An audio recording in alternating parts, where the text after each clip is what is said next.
Coming up on a newscast, President Yoon begins a tour of Southeast Asia for a range of summits. He talked to various ASEAN leaders and held sideline meetings with his counterparts from Cambodia and Thailand.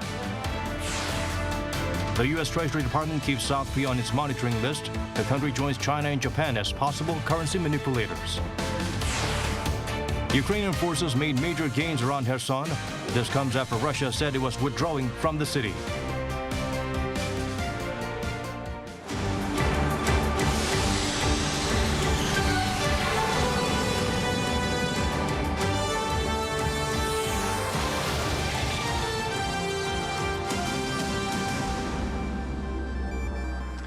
Hello, we're wrapping up the week well. I'm Daniel Che here to bring the latest. Let's begin with our top story.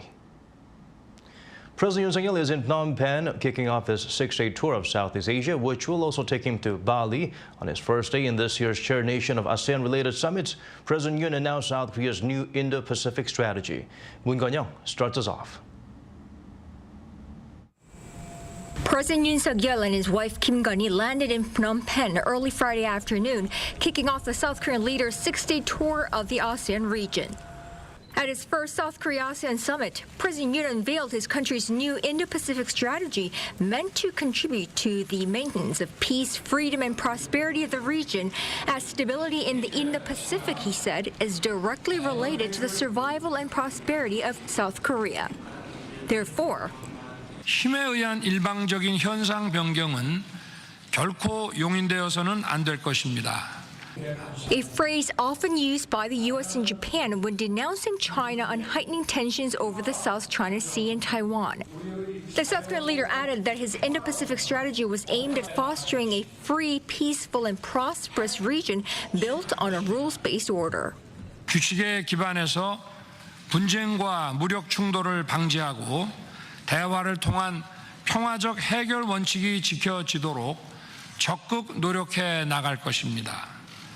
And strengthen cooperation with countries in the region in the areas of nuclear non-proliferation, anti-terrorism, and maritime, cyber, and health security. President Yoon also said he would boost shared economic prosperity based on an open and fair order and step up cooperation with ASEAN countries to increase the resilience of global supply chains and economic security. In the next few days in Phnom Penh, not only will President Yoon attend various regional multilateral summits, but hold key sideline meetings.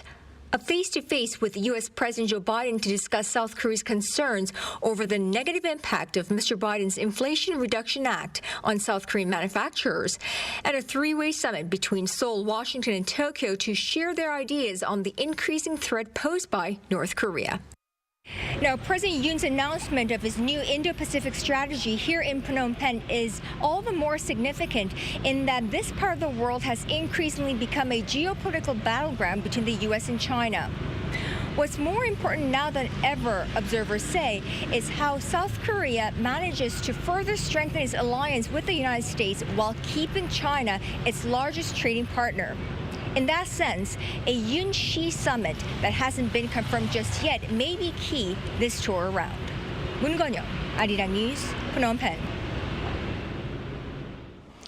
In line with the new ASEAN policy unveiled on Friday, President Yoon held talks with Cambodian Prime Minister Hun Sen. Their discussions are expected to have focused on bolstering ties.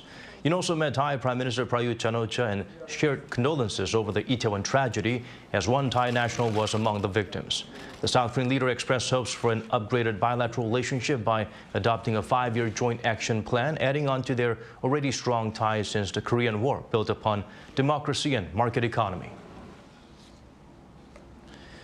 Through these summits, South Korea hopes to work more closely with partners in Southeast Asia. Priorities will be placed on discussing supply chains in high-tech industries and digital partnerships. Shin Ha-young tells us more. The key phrase for South Korean President Yoon Suk-yeol during his trip to Cambodia and Indonesia is sales diplomacy. The president's ASEAN policy will be unveiled during the South Korea-ASEAN summit, with South Korea aiming to strengthen supply chains of high-tech industries and forge digital partnerships. South Korea already has a strong bond with the region, as it is the country's second-largest trade partner as well as its second-largest investment destination. According to data released by the ASEAN, its economy was worth $3 trillion in 2020 to be the fifth largest in the world. ASEAN member countries have an industrial structure that works well with South Korea. They have been developing it by pursuing high value-added industries and a digital transformation, raising the possibility of expanding cooperation with us. He added that from an economic security aspect, the region's strategic importance has been growing as the ASEAN, which has a large consumer market, is also becoming a global production hub and has the key raw materials used to make EV batteries. Meanwhile, one expert says the ASEAN market has the potential to grow and that South Korea should be looking to tap into that. Unlike other major trading countries, ASEAN has a capacity to grow a lot more and a lot faster than Korea's other trading partners because ASEAN still has a long way to go to grow into a large advanced economy. And on the way to doing that, their markets are going to expand a great deal, and that'll be a good opportunity for Korean exports. Citing Vietnam's rapid growth over the last 5 years, he added that South Korea has to focus on Vietnam as it could be a new production hub as many companies have been moving there from China. South Korea has been bolstering economic cooperation with ASEAN countries through various strategies, including participating in the world's largest regional free trade agreement starting this year, known as Regional Comprehensive Economic Partnership, or RCEP. This year's ASEAN-related summits and the G20 summit will push South Korea towards stronger cooperation. 신하영, Arirang News. President Joe Biden and his Chinese counterpart will hold their face-to-face talks in Bali ahead of the G20 summit. The two leaders are expected to discuss a range of issues, including North Korea. Lee Seung-jae provides a glimpse of what to expect. U.S. President Joe Biden and Chinese President Xi Jinping are set to hold their first face-to-face talks since Biden ascended to the White House 2 years ago. According to a senior White House official, the meeting, which will take place next Monday ahead of the G20 summit in Bali, is expected to be an in-depth and substantive conversation between the leaders aimed at better understanding one another's priorities and intentions. The official added that President Biden will raise concerns about China's economic practices and Chinese activities, which the U.S. say threatens peace and stability across the Taiwan Strait, as well as concerns about human rights violations. The two leaders are also expected to discuss North Korea-related issues, including the regime's continued missile provocations and the possibility of a seventh nuclear test. A senior Biden administration official told reporters that the U.S. and China have a history of cooperation on North Korea issues, such as the six-party talks, as well as a shared commitment to the denuclearization of the regime. Biden and Xi have previously held a total of 5 phone discussions during Biden's presidency. Meanwhile, U.S. National Security Advisor Jake Sullivan on Thursday spoke of the special significance of the South Korea-U.S.-Japan summit, which will be held the day before the U.S.-China summit, calling it an important milestone in relations between the three countries. In particular, during the meeting between President Yoon and President Biden, Sullivan noted that they would discuss ways to strengthen cooperation against North Korea, with discussions held on topics such as Pyongyang's cyber threats. Lee Seung-jae, Arirang News. November 11th is International Memorial Day for UN Korean War veterans, dedicated to those who fought and died defending South Korea. An annual memorial event was held, attended by vets and families of fallen soldiers from around the world. Bae Eun-ji takes us to the scene. A 21-gun salute at 11 a.m. on Friday at the United Nations Memorial Cemetery in Busan. It's the beginning of a minute's silence to honor those who sacrificed their lives during the Korean War. This year, 114 veterans and bereaved families attended the memorial event. And South Korean Air Force's aerobatic team, the Black Eagles, flew above the cemetery, where more than 2,000 fallen soldiers from 11 countries are buried. South Korea's Prime Minister Han Duck-soo, who was also there, paid his respects. The South Korean government will do its best to honor the war veterans. We will make efforts to bring more UN veterans to South Korea, and we will also show appreciation by visiting their countries. He also noted that North Korea has been engaging in multiple provocations and stressed that peace on the Korean Peninsula will be maintained no matter what. During the event, the Prime Minister also presented the Mugunghwa Medal, the highest order of civil merit, to Richard Wickham, a late former U.S. Army general who served as the commander of the U.S. 2nd Logistics Support Base in Busan. He is credited for his efforts to rebuild a ravaged country in the aftermath of the war. Whitcomb's daughter received a medal on his behalf. The deputy commander of the United Nations Command also paid tribute to the fallen soldiers. So we honor the greatest heroes of our society, our fallen. They deserve to live long, love, and laugh. Knowingly, they gave away all of those rights so we could live long, love, and laugh, so we could know the beauty of this land. Also on Friday, the remains of 3 late veterans from Netherlands and the UK were laid to rest at a cemetery. Arirang News. His final resting place. The commander of the Ukrainian military said his forces have reclaimed more than 200 square kilometers of territory around Kherson. In a post on Telegram, General Valery Zaluzny pointed out 12 villages in the region have been retaken. This comes after Russia announced its forces would withdraw from Kherson, though it didn't specify how long that will take. Speaking to Reuters on Thursday, Ukraine's defense minister said it could take at least a week. According to numerous reports, however, Ukrainian officials are wary the withdrawal could be a trap.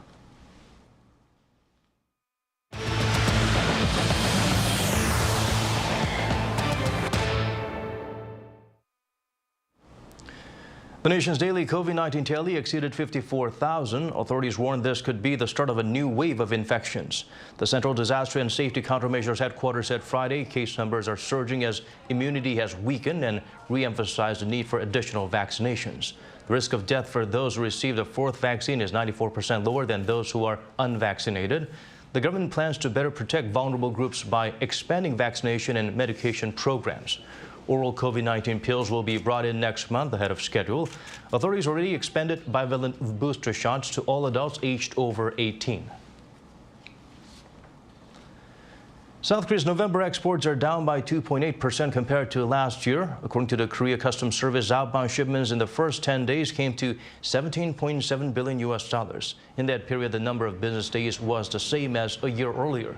The decline was led by semiconductor shipments, of which were down nearly 27%. Exports were outpaced by imports, which came to more than $19.7 billion, resulting in a trade deficit of a little over $2 billion. In its monthly report, the Finance Ministry said the fall in exports will cause the slowdown to continue. The U.S. Treasury Department has decided to keep South Korea on its monitoring list for possible currency manipulation. Seoul has been on that list since 2016, except for one 6-month period. The department found South Korea had intervened in the currency market by selling foreign exchange in increasing amounts in the 12-month period ending in June. It also said Seoul should limit intervention to exceptional circumstances. 6 other countries, including China, Japan, and Germany, are on the list, but none were labeled a manipulator this time. Countries get extra scrutiny from America when they have a trade surplus with the U.S. of over $15 billion, a current account surplus of over 3% of GDP, and have been intervening in the FX market for most of a given year. U.S. stocks were sent soaring on Thursday after data suggested that inflation may have peaked. Consumer prices in October were up 7.7% on-year, down from the previous month's 8.2%. Kim Hyo-sun helps us look beyond the figures. The U.S. Consumer Price Index rose less than expected in October, posting a 0.4% increase from the previous month. According to data released by the U.S. Bureau of Labor Statistics on Thursday, the index rose 7.7% on-year. Economists had expected the index to rise by 0.6% and 7.9% on-month and on-year, respectively. This, pundits say, is an indication that inflation is still a threat to the country's economy. However, pressures could be starting to cool soon. The so-called core CPI, which excludes volatile food and energy costs, rose 0.3% for the month and 6.3% on an annual basis, compared to respective estimates of 0.5% and 6.5%. A 2.4% decline in used vehicle prices helped bring down overall inflation figures. Apparel prices also dropped by 0.7%, while medical care services were lower by 0.6%. Following the report, U.S. stock markets reacted sharply, mounting their biggest rally in 2 years. The Dow Jones Industrial Average jumped 3.7%. The Nasdaq surged over 7%, its best since March of 2020, and the S&P 500 also jumped 5.5% in its biggest rally since April 2020. Busan, Arirang News. Moving on to other stories now, the K-Startup Grand Challenge Demo Day award ceremony was held in Seoul. 51 entrepreneurs from across the world competed. The top prize went to a German startup, Koralo. It specializes in vegan seafood technology and can recreate the taste of seafood from veggies using natural methods such as fermentation. Second place went to a Singaporean company, My First Technology, which specializes in electronic devices for children. The top 10 will receive government support to grow their businesses in South Korea. The event is hosted by the Ministry of SMEs and Startups with the goal of discovering foreign talent. More than 20 years have passed since the South Korean won a Nobel Prize. Some experts believe it's only a matter of time until that happens again, as the country consistently hovers atop the global innovation indexes. Shin Yeon explains further. Back in the year 2000, President Kim Dae-jung received the Nobel Peace Prize for his efforts to improve relations with North Korea. But in the more than 20 years since then, no other South Korean national has won a Nobel Prize. The Nobel Prize has been presented each year since 1901 under Swedish scientist Alfred Nobel's will. It awards people thought to have made the biggest benefits to the world in physics, chemistry, physiology or medicine, literature, economic sciences, and peace. While South Korea has shown rapid advancement in each of the 6 fields, it hasn't been able to nurture more Nobel Prize winners. But why? Here's what experts had to say on that. Our latest studies and research have been worthy of a Nobel Prize. That means we are now starting to nurture potential Nobel laureates. And we shouldn't feel pressure to make drastic results just for prizes. Our achievements will be awarded as time goes by. A Swedish professor in chemistry agreed. He mentioned that while there may be many talented researchers out there, a stroke of luck and timing is needed for Nobel Prizes. Simply looking at the fact that most Nobel Prizes are awarded 25 years after the discovery, my view is that South Korea is doing a fantastic job, and not only in science but also in culture. South Korean literature is taking the world by storm. Economic Sciences was added to the prize categories in 1968. A member of the prize committee for this category said South Korea has the chance to stand neck and neck with American economists, who usually win the prize. But there is something peculiar about economics and the fact that there seems to be this centrifugal forces that everyone goes to the US. So on the other hand, I noticed that almost all of the top economists in Korea are educated in the US, so the networks are certainly already there. The programs are in the top 50, globally. So there's certainly hope.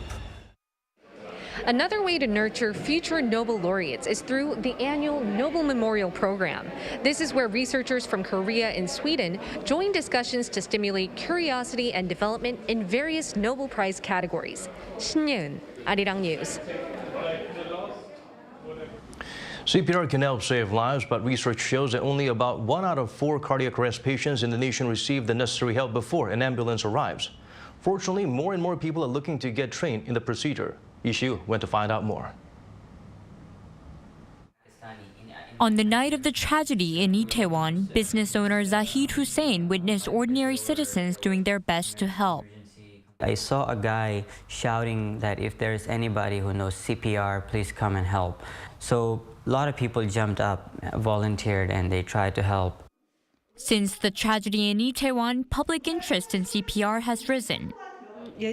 Before, many people took CPR training because they had to, but since the Itaewon tragedy, there are many learning voluntarily. Many people also have experienced situations where CPR was needed and feel they must prepare. So how does one perform CPR properly? First, when you notice someone experiencing a cardiac arrest, check the scene for safety. Then check for responsiveness by shouting and tapping the person. If there's no response, ask others to call an ambulance. Also, ask someone to locate and bring the nearest automated external defibrillator or AED. Give 30 chest compressions at the speed of 100 to 120 per minute. That should take around 18 seconds. Then give 2 breaths by opening the airway using the head tilt and chin lift technique. Continue giving sets of 30 chest compressions and 2 breaths. Use an AED as soon as one is available. In South Korea, CPR training is offered at local fire stations, public health centers, and private training centers. But there is still a lack of English first aid classes available for those from other countries. All the global centers, Seoul Global Center, Yoksam Global Center, Itaewon Global Village Center, all these global centers should have this kind of training sessions for foreigners also. Experts say that in times of emergencies, even those without training should attempt to do CPR. Even if you are untrained or nervous, the 119 dispatchers will guide and counsel you through the process over the phone. So ordinary people who aren't trained can also conduct CPR effectively. But proper training is nevertheless the best way to prepare for emergencies. With just 30 minutes of practice, we have the tools to save the loved ones around us. 이시후, Arirang News. The Itaewon crowd crush tragedy has affected people across the country, but how do we identify if we're suffering from trauma and where to turn to for help? Song Yoo-jin provides some important guidelines.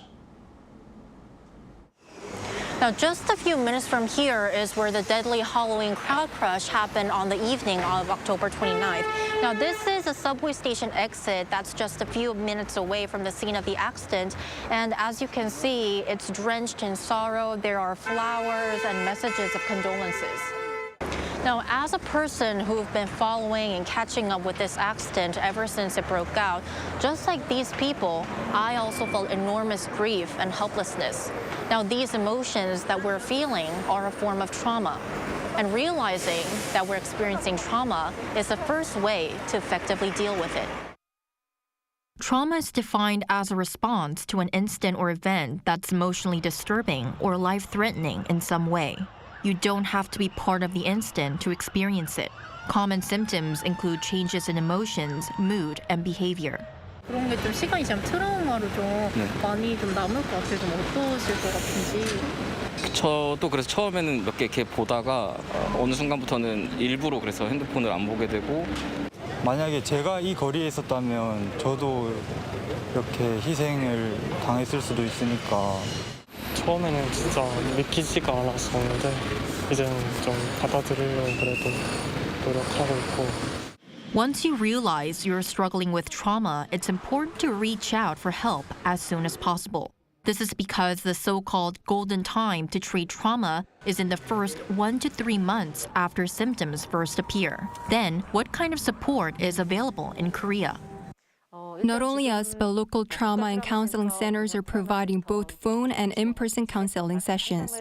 Those who wish to receive the service can dial 1577-0199. And we're trying to reach out to bereaved family members and survivors to share information on mental health support. We're also planning in-person counseling sessions for rescue workers like police officers and firefighters. Now, another group that need care are people here, the local vendors and merchants of Itaewon. Now, I'm currently standing at the streets of Itaewon, and as you can see, the stores are all closed down, there are police lines, and it's nearly empty. Now, the reason why these people, they especially need more care and support is because they have no choice but to come here every day, as this is where they work and live. And Itaewon, this district, for the past couple of years, have been hit really hard by the strict COVID-19 distancing rules, and just about when they were getting back on their feet, another tragedy struck. Some merchants I spoke to said they felt guilty and sorry about reopening their businesses and trying to return back to life. Police cars have been lining up here for days, but we could barely see them when they were needed on the night of the accident. Time will heal, but without proper care, trauma could leave lasting damage. So it's important to seek professional support if you feel the need. At times like this, opening up and sharing your thoughts and feelings could be better than keeping them to yourself. Song Yoo-jin, Arirang News.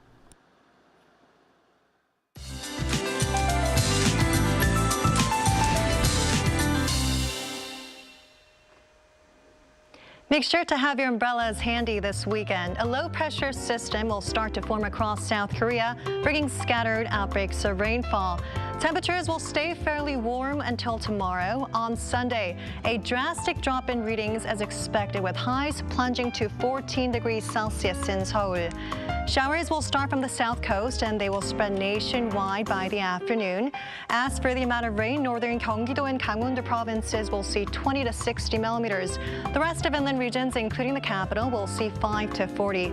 Thunder and lightning may also accompany at times, so please be extra careful. With the rain, clean air will be restored tomorrow afternoon. Air quality will stand in the normal to good category nationwide. Expect partly cloudy to overcast skies before the rain. Seoul will be starting off at 12 degrees Celsius. As for the daily high, Seoul will be reaching 20 degrees, Daejeon and Gwangju 23, Daegu will be topping out at 21 degrees. After the rain, a surge of cold air mass will settle in. Conditions will be close to that of early winter next week. That's all for now, and here are the weather conditions around the world.